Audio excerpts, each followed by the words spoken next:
श्रियकान्ताय कल्याणनिधये निधयेतिनां श्रीवेङ्कटनिवासाय श्रीनिवासाय मङ्गलम्।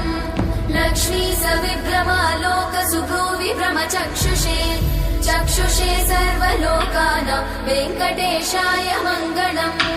श्रीवेङ्कटाद्रिशृङ्गाग्रमङ्गलाभरणाङ्गये मङ्गलानां निवासाय श्रीनिवासाय मङ्गलम्।